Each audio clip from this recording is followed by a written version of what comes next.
Hello everyone, happy new year সবাইকে। আমি প্রিয়া শিলিগুড়ির থেকে। Welcome to my daily blog.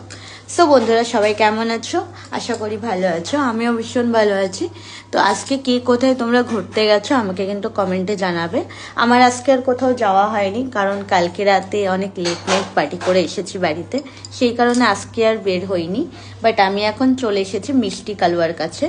বাইরে প্রচণ্ড ঠান্ডা, তাই ভাবলাম আজকে ওদেরকে একটুখানি নতুন বছরে জামা পরিয়ে দিই। তো আমি এখানে এসেছিলাম মিষ্টি কালুয়াকে জামা পরাতে। মিষ্টিকে তো জামা পরিয়েছিলাম, বাট মিষ্টি কিছুতেই ওটা পরছিল না, বারবার খুলে দিচ্ছিল। কিন্তু কালুয়া খুব ভালো ছেলে। কালুয়া কিন্তু জামাটা পরানোর সাথে সাথে খুব সুন্দর করে জামাটা পরেই রয়েছে, ও কিন্তু খোলাখুলি করেনি। বাট তবু একটুখানি ছিঁড়ে দিয়েছে দাঁত দিয়ে, আর কি করা যাবে। তো বন্ধুরা, তোমরা কারা কারা তোমাদের বাড়ির আশেপাশে বাচ্চাদেরকে এভাবে জামা পরিয়েছো আমাকে কমেন্টে জানিও।